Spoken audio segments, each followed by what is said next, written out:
নমস্কার বন্ধুরা, সবাই কেমন আছো? আশা করি সবাই ভালো আছো। আবার একটা নতুন ভিডিও নিয়ে চলে আসলাম তোমাদের সামনে। তোমরা পুরো ব্লগটা দেখতে থাকো। আমার বৌদি কিভাবে মাছ রান্না করে তোমাদেরকে সব প্রসেসটা দেখাবো। আর তোমাদের নামটা বলে দিই, এই মাছের নাম হচ্ছে আর মাছ। আমাদের প্রথম কাজ হচ্ছে মাছগুলো ভালো করে ধুয়ে নিতে হবে। এই মাছে অনেক তেল থাকে। এই দেখো মাছটা আমার ধোয়া কমপ্লিট হয়ে গেছে, এখন আমি রান্না করতে যাচ্ছি। দেখেছো কত সুন্দর লাগছে মাছটা। মাছে আমি এখন লবণ হলুদ সুন্দর করে মাখিয়ে কিছুক্ষণ ঢেকে রাখবো। মাছে পরিমাণ মতো লবণ হলুদ দিয়ে কিছুক্ষণ ঢেকে রাখতে হবে, তাহলে মাছগুলো খাওয়ার সময় নরম নরম লাগবে। আচ্ছা বৌদি, মাছটা কত বড় ছিল? মাছটা 3 কিলো ছিল, আর দেখতে পাচ্ছিস না কত বড় বড় পিস হয়েছে। হ্যাঁ, আর তেলও জড়িয়ে গেছে, খেতে কিন্তু হেভি লাগবে। হ্যাঁ, খেতে খুবই সুন্দর লাগবে। অ্যাকচুয়ালি আমি সারাদিন বাড়িতে থাকি, তো ওর জন্য বৌদি আমাকে বলে যে আমাকে একটু রান্না করার সময় একটু হেল্প তো করতে পারিস। ওর জন্য আমিও বৌদির সাথে একটু হেল্প করে দিচ্ছি। এই দেখো আমি সরিষার তেল দিয়ে রান্না করছি, তোমরা চাইলে যে কোনো তেল দিয়ে রান্না করতে পারো। কড়াইটা আমার গরম হয়ে গেছে, আর এখন আমি তেলটা দিয়ে দিলাম। এই দেখো আমি একসঙ্গে মশলাটা করে নিয়েছি, আমি একটু ব্যস্ত ছিলাম তো তাই একসঙ্গে মশলাটা করে নিয়েছি। তোমরা চাইলে আলাদা আলাদাও করতে পারো, কারণ মশলা যখন কষাবে তখন একসাথে সব মিশে যাবে। এর মধ্যে দিতে হবে আদা বাটা, রসুন বাটা, কাঁচা লঙ্কা বাটা, শুকনো লঙ্কা বাটা আর জিরা বাটা। তোমরা চাইলে আলাদা আলাদাও করতে পারো। তেলটা গরম হয়ে গেছে, এখন আমি একটা একটা করে মাছ ভেজে নেবো সুন্দর করে। এই মাছটা ভাজতে গেলে খুবই সাবধান, এর সঙ্গে মানে এই মাছটা রান্না করতে গেলে যুদ্ধ করে করে রান্না করতে, ঢাল তলোয়ার নিয়ে নামতে হবে। কারণ এই মাছের মধ্যে অনেক পরিমাণে তেল থাকে, ওর জন্য যখন গরম তেলের উপর ছাড়া হয় তখন তেলগুলো বেরিয়ে আসে। মাছটা উল্টানোর সময় না খুব সাবধানে উল্টাতে হবে, কারণ মাছগুলো খুব নরমপন্থী টাইপের হয়, যখনই খুন্তি দিয়ে উল্টাতে যাবে তখনই ভেঙে যাবে। ওর জন্য আস্তে আস্তে অল্প অল্প জালে মাছ কটা ভেজে নিতে হবে।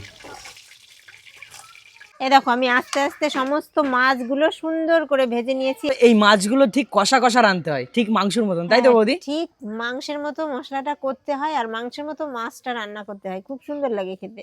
কড়াইতে যে তেল আছে সে তেলে হবে না, আমি আরেকটু তেল দিচ্ছি, একটু তেল বেশি। আমি কি বলতো, আমি একটু তেল বেশি খাই, তো এই জন্য একটু তেল বেশি দিয়েই রান্না করি। দেখো তেলটা গরম হয়ে গেছে, আর মশলাগুলো আমি সব একসঙ্গে করে নিয়েছি। তেলটা গরম হয়ে গেলে তেজপাতা, শুকনো লঙ্কা, জিরে ফোড়ন দিয়ে দিতে হবে। এখন আমি সবগুলো দিয়ে দেবো এক এক করে। যখনই তেজপাতা, শুকনো লঙ্কা, জিরে লাল লাল হয়ে যাবে তখনই এবার আমি দিয়ে দেবো পেঁয়াজ।